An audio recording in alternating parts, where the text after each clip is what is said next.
Ayan guys, welcome back to my YouTube channel, Lulu Hubas. Ayan, dito tayo sa ating mga ibon ngayon, sa ating mga African bird. Ayan.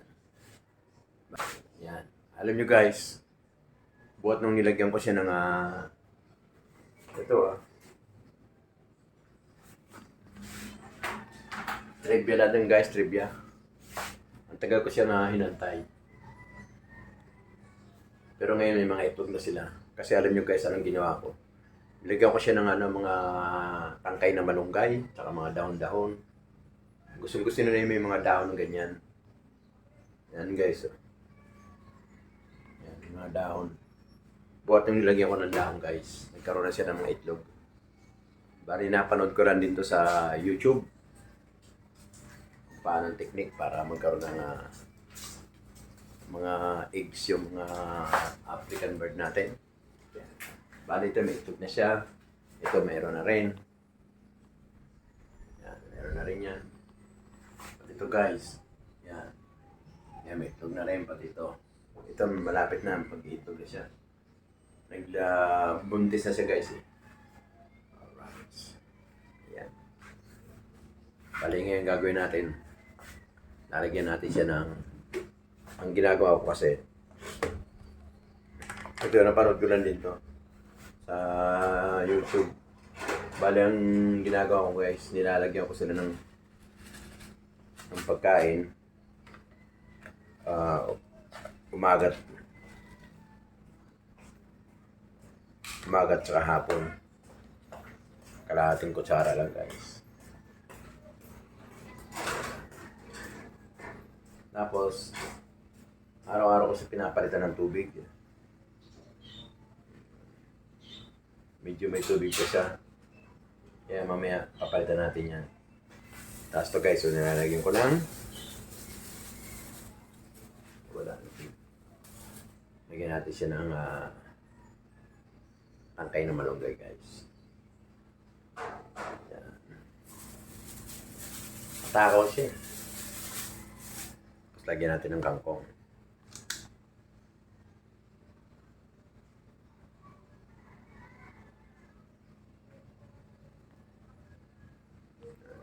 Tatlo guys.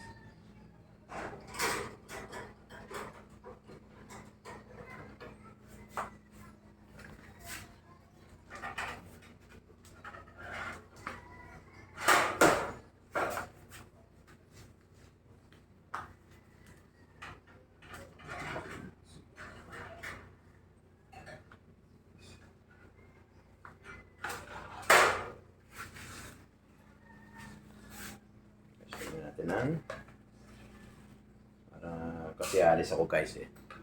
Meron kaming lupon. Meron kaming meeting kaya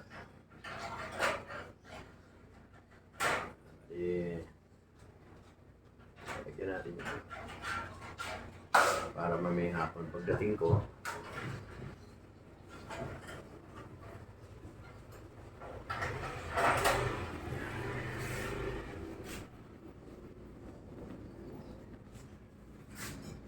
siya natin ang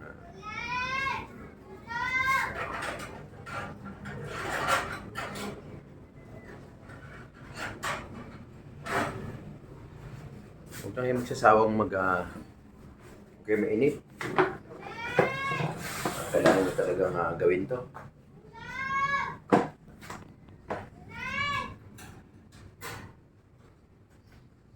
So, wala na siyang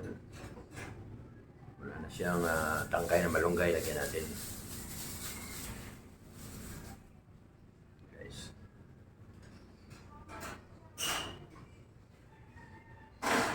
Bakit kasi nung nilagyan ko ng tangkay na malunggay siya,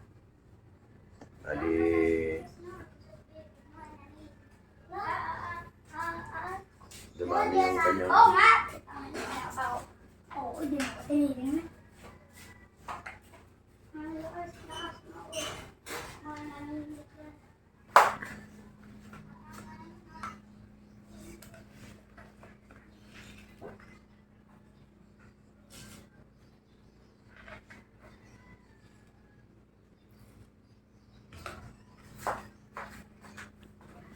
Ang tubig, pagpalit, pwedeng umaga, pwedeng hapon. Depende pag malabo na, palitan na. Ito kasi meron pa siya tubig. Meron kasi ano yun, vitamins ang bigay ko.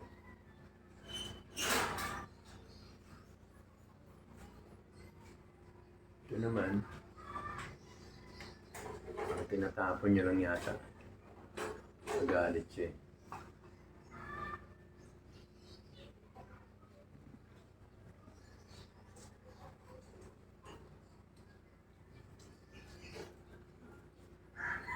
Anyway. Kaya para guys, ito, yan. Yan. Kaya pala, hindi siya magkaanak. Dalawa to guys. Yung isa, naandito. Yan.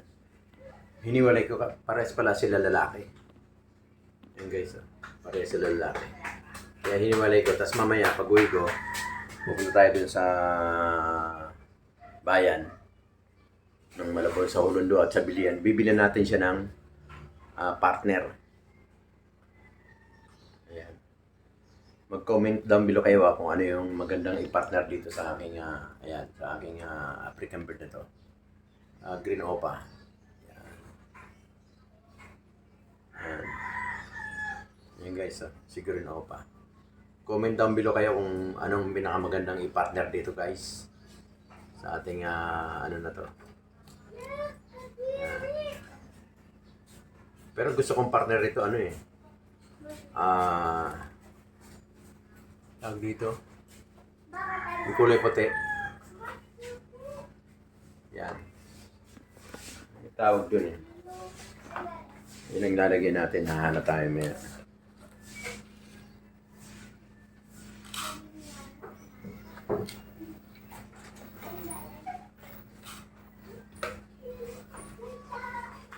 Hanap tayo ng may ipapartner natin sa kanya.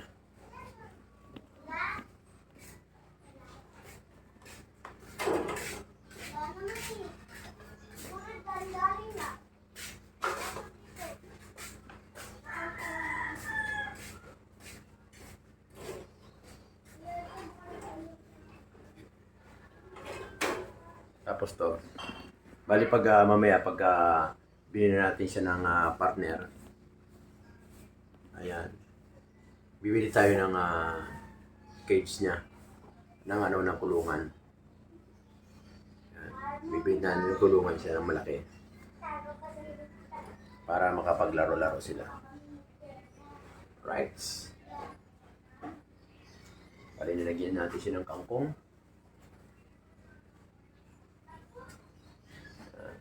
Meron siya malunggay. So, meron na rin malunggay. Meron na rin. So, ito lang.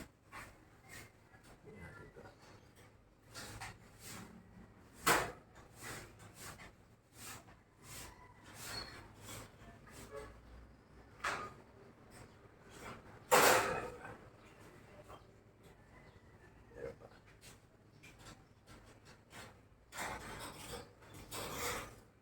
Tubig. Meron pa nito.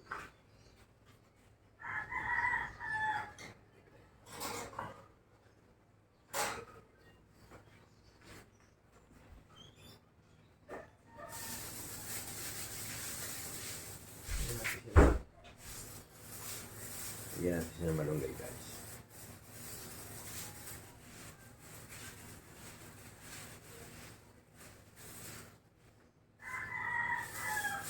So lang.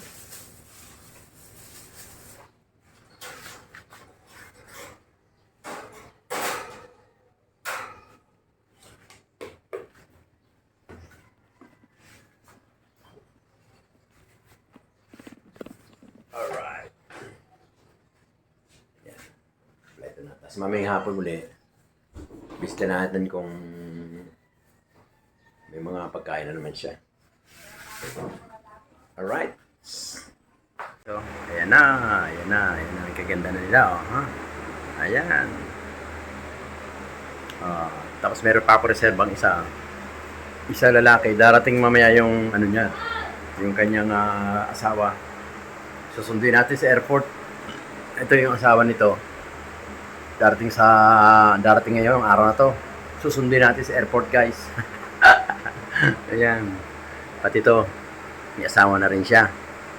Darating naman yan bukas makalawa yung asawa niya.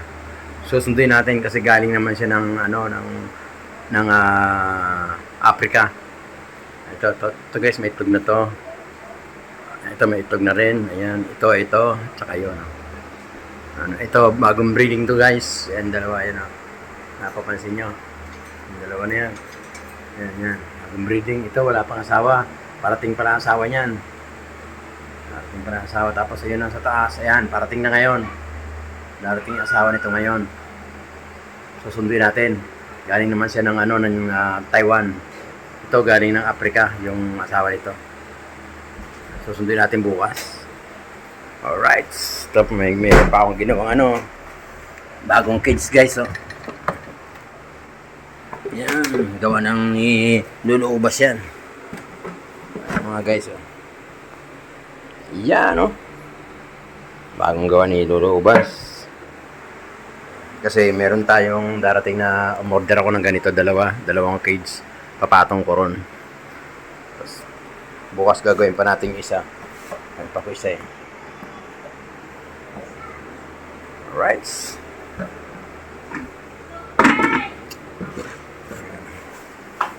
Yan, ayos ko na. Bali, tinakpan natin doon guys sa likod. Kasi pag dumadaan yung mga nakamotor, nandun sila sa loob. Bigla sila lumalabas kasi nai-stress sila doon sa dumadaan ng motor kasi ang iingay. Kaya hindi sila makapag-itlog dahil nai-stress sila pag may dama na motor. So ngayon ginawa natin, tinakpan natin doon sa tabi ng kalsada para ayos guys. Ayan, ang ganito lang guys. Kung nagustuhan nyo yung vlog ni Lolo Ubas, yan, huwag nyo kalimutan na mag-subscribe.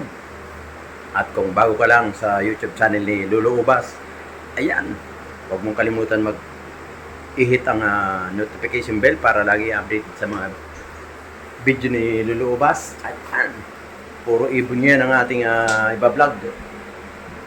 Ibon, paggawa ng cage, paggawa ng pugad, yan ang iba-vlog natin ngayon. Alright guys, iingat tayo, kailangan ingat. Salamat, hanggang dito lang. Maraming salamat po, thank you. Hanggang sa muli, ingat po lahat, mag-ingat ang lahat. Bye-bye!